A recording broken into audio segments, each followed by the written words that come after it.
Aleluia. Meus irmãos, bom dia. Que a paz do nosso Senhor e Salvador Jesus Cristo seja com cada um de vocês. Hoje é manhã de quinta-feira, dia 23 de setembro de 2021, e eu passo por aqui para poder compartilhar mais uma porção da palavra de Deus com a sua vida. E antes gostaria de pedir para que você, que porventura ainda não é inscrito no canal, não deixe de se inscrever. Se inscreva no canal. Não esqueça também de ativar aí o sininho das notificações. Deixa também o seu like, o seu joinha no vídeo. E caso você queira, caso você sinta no seu coração, ajude a compartilhar esse vídeo com outras pessoas que também necessitam ouvir a palavra de Deus. Amém? Que Deus abençoe a sua vida abundantemente. A palavra que Deus colocou no meu coração nessa manhã se encontra no Evangelho segundo escreveu Marcos, capítulo de número 10, e versículo de número 17 a seguir. Aleluia, glória a Deus. Deus é lindo e a sua misericórdia dura para sempre. No título da minha Bíblia diz, o jovem rico. E diz assim a palavra de Deus. E pondo-se Jesus a caminho, correu um homem ao seu encontro e, ajoelhando-se, perguntou-lhe, bom mestre, que farei para herdar a vida eterna? Respondeu-lhe Jesus, por que me chamas bom? Ninguém é bom senão um, que é Deus. Sabes os mandamentos? Não matarás, não adulterarás, não furtarás, não dirás falso testemunho, não defraudarás ninguém, honra teu pai e tua mãe. E então ele respondeu, mestre, tudo isso tenho observado desde a minha juventude. E Jesus, fitando-o, o amou e disse, só uma coisa te falta. Vai, vende tudo o que tens, dá-o aos pobres, e terás um tesouro no céu. Então vem e segue-me. Ele, porém, contrariado com esta palavra, retirou-se triste, porque era dono de muitas propriedades. Então Jesus, olhando ao redor, disse aos seus discípulos, quão dificilmente entrarão no reino de Deus os que têm riquezas. Os discípulos estranharam estas palavras, mas Jesus insistiu em dizer-lhes, filhos, quão difícil é para os que confiam nas riquezas entrar no reino de Deus. É mais fácil passar um camelo pelo fundo de uma agulha do que entrar um rico no reino de Deus. Aleluia. Até aqui, louvado seja o nome santo do Senhor pela sua santa e poderosa palavra. Que a palavra de Deus está relatando. Olha, Jesus estava desenvolvendo o seu ministério terreno e aí um jovem, um homem vai até ao encontro de Cristo. Estava com toda certeza, já estava ali acompanhando Jesus de alguma forma, ouvindo falar das suas curas, dos milagres, das libertações que Jesus estava operando, E aí ele vai de encontro a Cristo. Ele vai de encontro a Cristo e ele pergunta, mestre, o que eu hei de fazer? Ele já reconhece que Jesus era um mestre. Que Jesus não era uma pessoa normal da época. E ele vai, vendo que Jesus estava ensinando, anunciando coisas concernentes ao reino dos céus. Então ele vai e fala, bom mestre, o que hei de fazer para herdar a vida eterna? E aí Jesus primeiro fala, bom só existe um que é Deus, sabes os mandamentos? E vai falando para ele, Jesus sabia que um jovem judeu, com toda certeza, eles cresciam já sendo ensinado, em relação ao Pentateuco, a palavra de Deus, do Antigo Testamento. Então sim, eles estudavam, desde muito cedo a Bíblia, eles aprendiam a ler dentro da palavra de Deus, as crianças judias, Então, quando Jesus pergunta se ele sabe os mandamentos, ele fala sim, sei, E não somente sei, como desde a minha juventude eu tenho observado Aí, Jesus vai e toca na ferida desse jovem rico. Esse jovem, vamos entender, ou esse homem rico, esse príncipe, né, da época, ele foi perguntar para Jesus o que ele deveria fazer. Olha só a pergunta: o que eu hei de fazer para herdar a vida eterna? Ele, aparentemente, por conta dessa pergunta, a gente suponha-se que ele não sabia o que ele precisava fazer para herdar a vida eterna.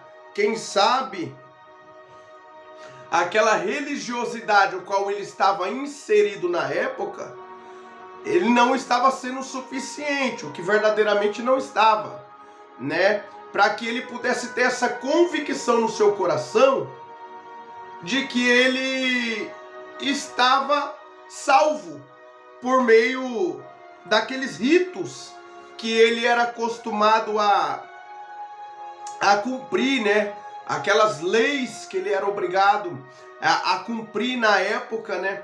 Para que aparentemente ele fosse aceito diante da presença de Deus.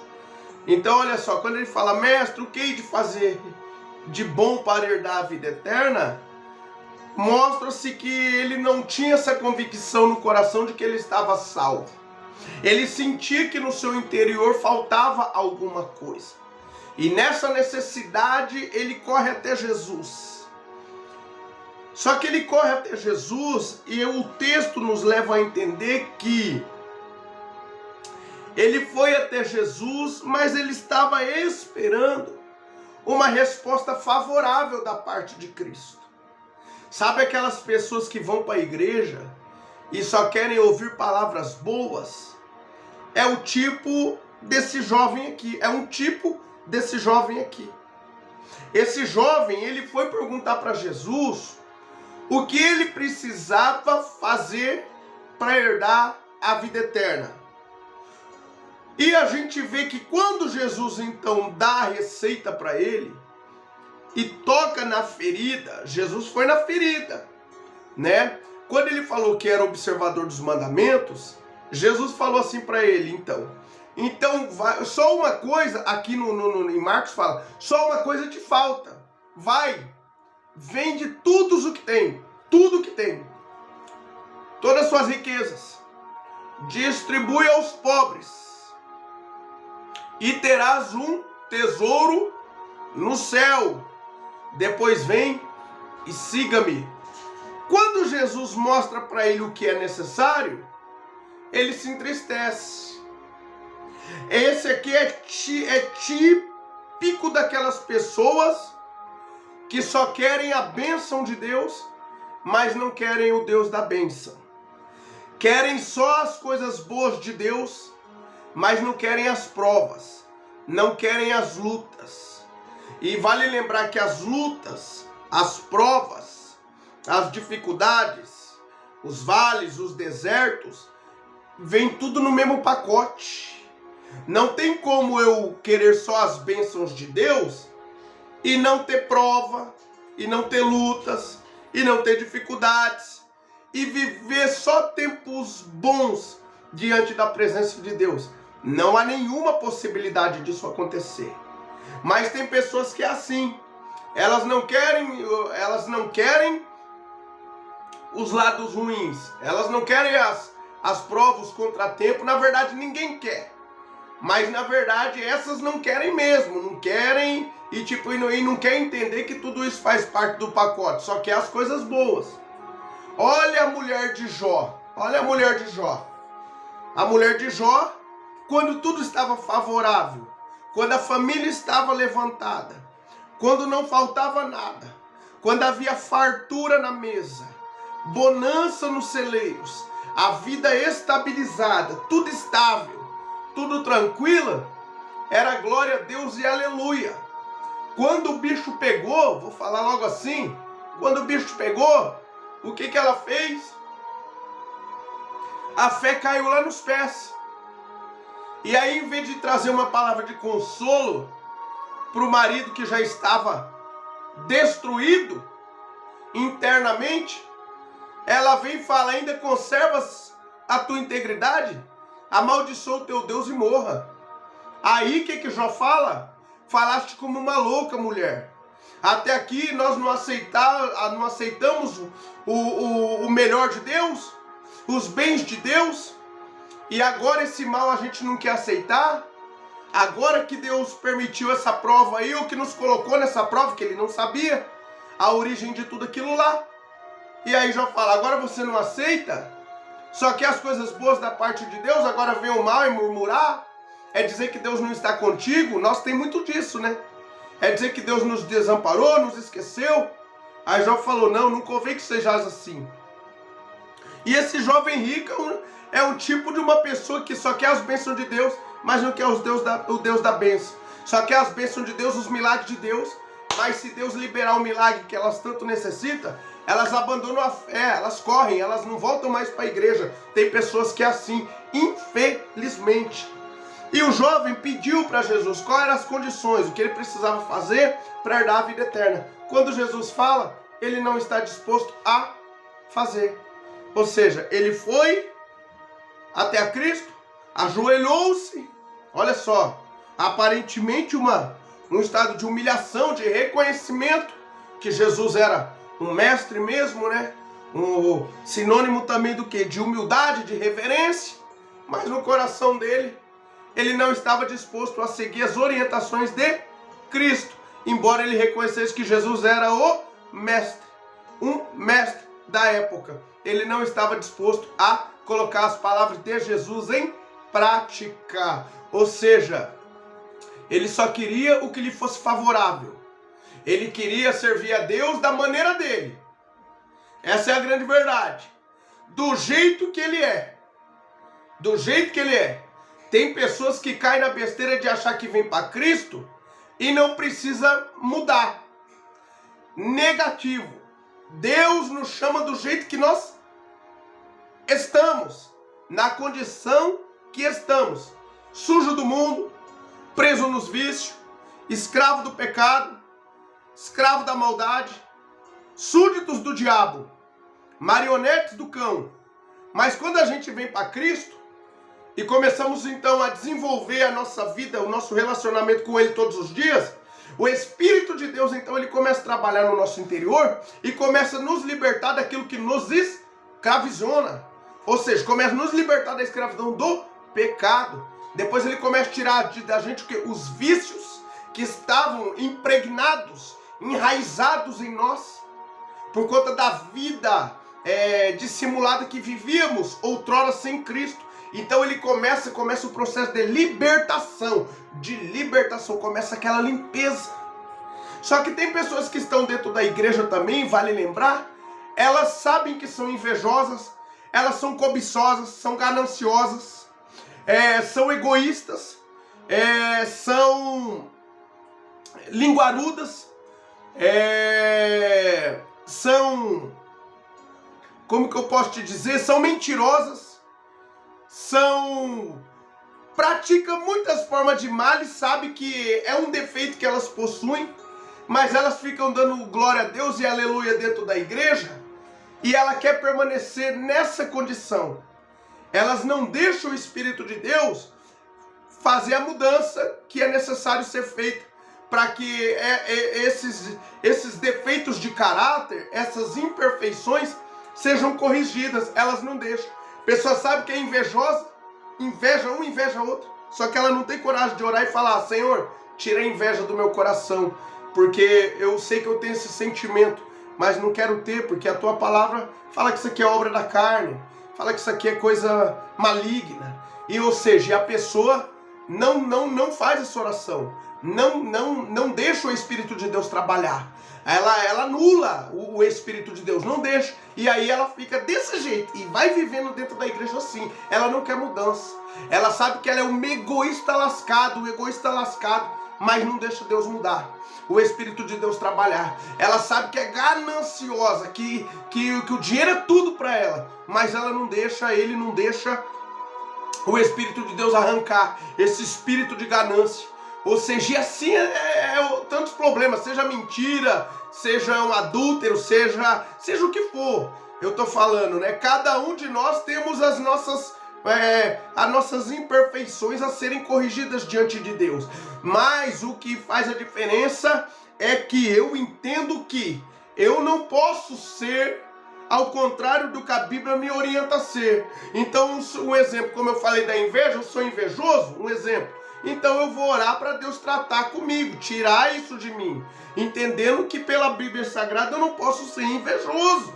Entendeu? E aí Deus ele vai trabalhar e vai arrancar de mim, vai arrancar a ganância, o orgulho, a cobiça, o egoísmo. Ou seja, ao passo que eu peço, ao passo que eu reconheço que eu preciso ser mudado, né? O Espírito de Deus não vai trabalhar se você não der autonomia. E tem pessoas que é assim, quer servir a Deus do jeito que elas acham ser certo. E está errado. Corre um grande risco de Jesus voltar e você ficar. Essa é a grande verdade, né? Não vamos maquiar o que a palavra de Deus diz, né? Tem muita gente aí maquiando, distorcendo a palavra de Deus aí, vai saber pelos os fins, né, que essas pessoas fazem isso.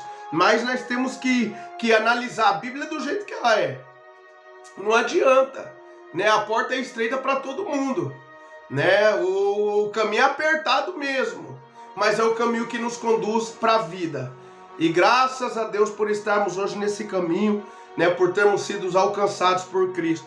E o jovem rico, então, era um tipo de pessoa que foi até Jesus, aparentemente, demonstrando uma total submissão, humildade, tal, num estado de humilhação. Quem sabe, de fato, eu prefiro pensar que ele sentia essa necessidade do coração.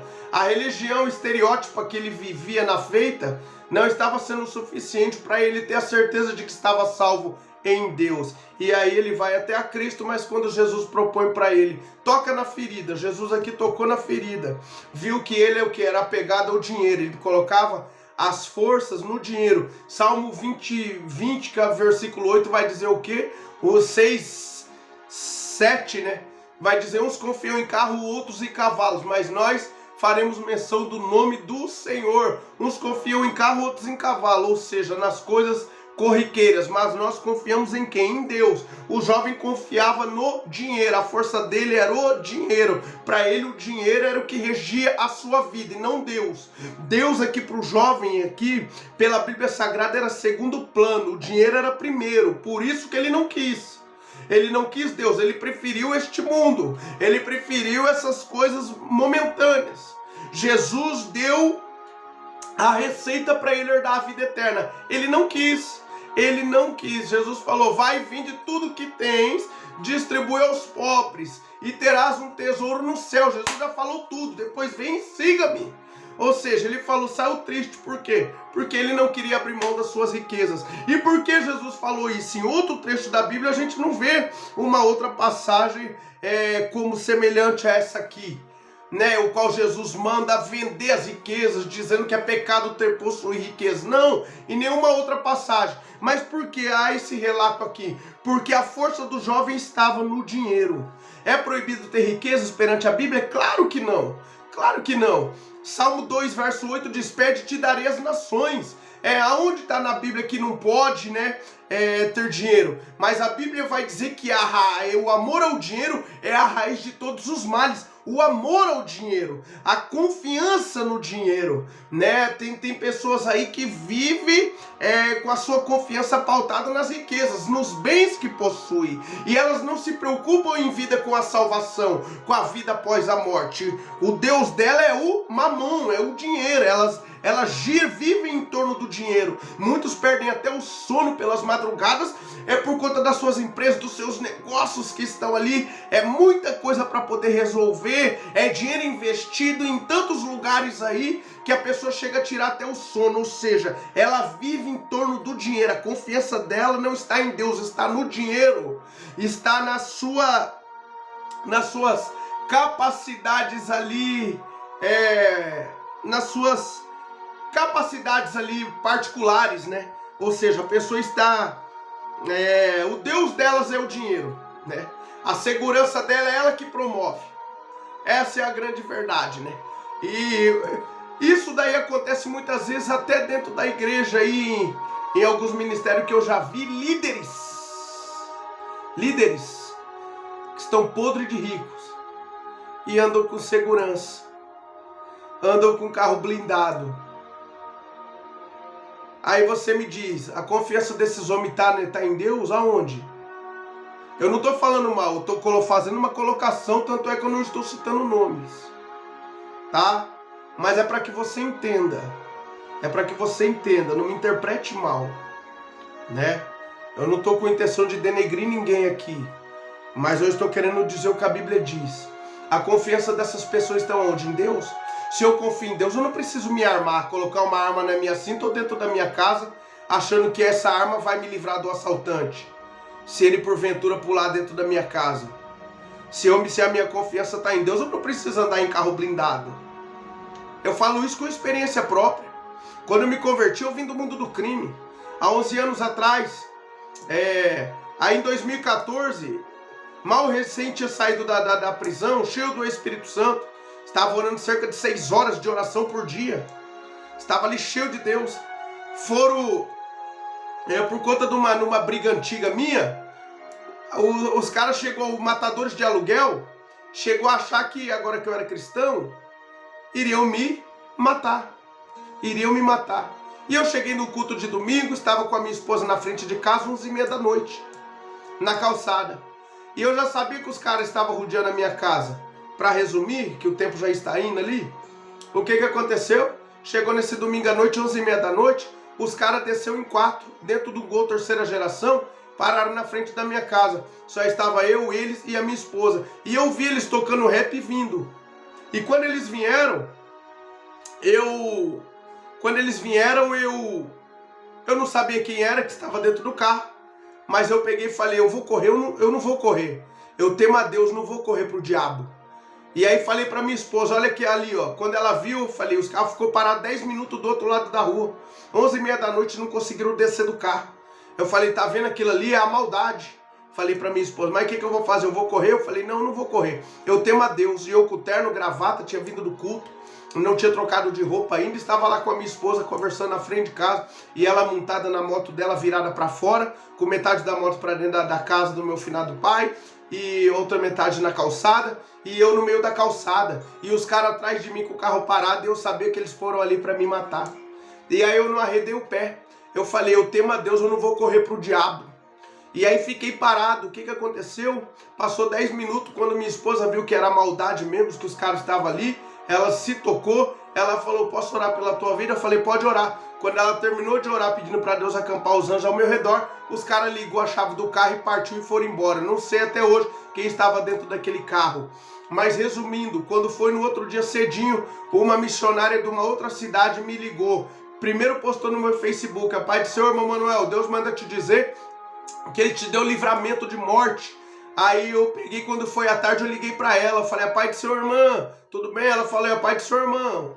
Você viu o que eu postei lá no teu Face de manhã? Eu falei, eu vi, irmã, o que acontece? Ela falou, acontece que eu estava dentro da igreja, orando, buscando a presença de Deus, e Deus me deu uma visão com os caras que tramaram tirar a sua vida. Eles iriam te pegar, te colocar dentro de um carro, levar você para um lugar ermo, uma quebrada. Eles iam judiar de você e ceifar a tua vida. Mas Deus manda dizer que nessa mesma hora, Deus colocou a espada dele na frente e não permitiu com que o diabo tocasse na sua vida. Deus é contigo, varão. Continue fazendo a obra de Deus aí onde você está. Eu falei, amém, irmã. Agora deixa eu te contar um testemunho. E relatei para ela o que havia acontecido, o que havia acontecido na noite anterior. E é assim que Deus faz. Agora você acha que eu ia receber o livramento se eu tivesse com uma pistola, vindo da igreja, tivesse com uma pistola na minha cinta?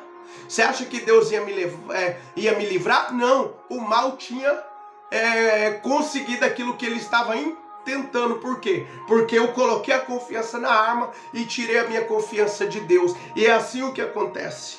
E é assim, quando não confiamos em Deus, então nós buscamos esses recursos próprios, achando que com a nossa autocapacidade ou que com a nossa capacidade própria vamos nos livrar aí, vamos nos defender, vamos né? Ou seja, sair isentos aí de algum contratempo, quando na verdade não é assim. O jovem aqui rico, ele estava colocando a força dele no dinheiro. Quando Jesus tocou na ferida, ele não quis ali abrir mão. Então hoje, o que eu tenho? O que eu quero dizer? Que na verdade nós temos que estar dispostos a fazer o que Jesus nos orienta. Para que nós então possamos ser bem-sucedidos naquilo que a gente for realizar, naquilo que a gente formos fazer diante da presença de Jesus. O jovem rico perguntou quais eram as condições para herdar a vida eterna. Quando Jesus falou, ele não quis. Saiu triste e falou, não, eu prefiro ficar com a minha riqueza. Ou seja, eu prefiro continuar com a minha vida aqui na terrena, momentânea, do que eu herdar o reino dos céus. Vou continuar como que eu estou. Triste, porque não era isso que Jesus queria. E não é isso que ele quer para a sua e para a minha vida também. Ele não quer que você coloque a confiança em si próprio, nos seus bens, nas suas riquezas, na sua fortuna. Não. A sua força tem que estar centrada, canalizada toda em Deus, né? Deus tem que ser a primazia da sua vida. Você tem que estar disposto a viver conforme o Evangelho te orienta, conforme Jesus nos orienta. É dessa forma que nós vamos estarmos vivendo em conformidade com o querer de Deus. Não pode ser diferente. Entendendo sempre que Deus está no controle da nossa vida, que uma vez que nós entregamos a nossa vida nas mãos dele, é para ser da forma dele, da maneira dele, do jeito dele, e nós temos que continuar crendo nas promessas que ele fez, aguardando ele reverter nossa situação. Nós devemos continuar apegados com Cristo, para que ele possa mudar a minha história, mudar a tua história, mudar a história da tua família, dos teus negócios, do teu ministério, ou seja, porque ele te chamou para isso, para você vivenciar milagres diante da sua santa e poderosa presença, mas com dificuldades. Então que nessa manhã você esteja disposto a fazer aquilo que Jesus te pede, te orienta por meio da sua santa e poderosa palavra, para que você possa colher os frutos dessa união e o nome de Deus ser glorificado na sua vida. Amém? Fique com essa palavra em nome do Senhor Jesus. Curve sua cabeça, feche seus olhos. Quero orar pela sua vida nessa manhã. Senhor, nosso Deus e nosso Pai, é em nome do seu amado e poderoso Filho, o Senhor Jesus, que eu me coloco diante da tua santa e poderosa presença neste momento e elevo meus pensamentos ao Senhor. Muito obrigado, meu Deus, por esta oportunidade que o Senhor nos concede de estarmos aqui diante da tua santa e poderosa presença. E muito obrigado pela tua palavra que nos ensina, Senhor, a mantermos a nossa confiança, o nosso foco em ti, tendo o Senhor como prioridade em nossas vidas, Senhor, sabendo que o Senhor nos chama para caminharmos em triunfo por meio do nosso Senhor e Salvador Jesus Cristo, sabendo sempre que o que o Senhor tem preparado para nós é muito maior e muito melhor do que aquilo que achamos que temos vivenciado em Ti ou diante da Tua santa e poderosa presença até neste exato momento. Pai, abençoe cada família aqui representada, Senhor, é o pedido que eu lhe faço. Abençoe cada pedido de oração, Senhor. Visita o teu filho e a tua filha nesta hora, Pai, com graça. Tira a angústia do coração, a tristeza, o aperto, o embaraço. Tira toda a dor, meu Pai, todo o excesso de ansiedade. Meu Pai, tira todos os excessos de preocupações, meu Pai, e conceda conforto, paz, alegria no teu Espírito Santo a esses corações, Senhor. Pai amado, Pai querido, que o teu filho e a tua filha se sinta tocada pelo teu Espírito, tocado pelo teu Espírito nesse exato momento, Senhor. Em o nome do Senhor Jesus é o pedido que eu lhe faço. Entra com a providência na vida financeira, na vida sentimental, na vida ministerial, na saúde, meu Pai, na vida conjugal, Senhor, na vida espiritual. Entra com a providência, Senhor. Abre a porta, meu Pai, que o teu filho e a tua filha tanto necessita. Movimenta as águas, Pai. Traga a resposta que o teu filho e a tua filha tanto têm necessidade. Pai amado, entra, meu Pai, com a providência nessa ação, Senhor, nessa causa judicial, neste processo que está parado. Normaliza, Pai, abre portas para a glória e para a honra do teu santo nome. Venha suprir, Senhor, cada uma das suas necessidades, é o pedido que eu lhe faço nesta manhã, Senhor, e que o teu nome venha ser glorificado em nossas vidas. Pai, permaneça conosco no decorrer desse dia, nos guardando, nos direcionando, nos protegendo, nos livrando de todo mal, e que o teu querer venha se cumprir em nós. Assim eu oro nesta manhã, crendo no milagre, Senhor, crendo na resposta, e já te agradecendo por tudo, em nome do Senhor Senhor Jesus. Amém. Louvado seja Deus. Que Deus abençoe a sua vida abundantemente. Amanhã, se Deus permitir, estarei aqui com mais um vídeo, com mais uma porção da palavra de Deus para compartilhar com o seu coração. Fiquem todos com Deus. A paz do Senhor.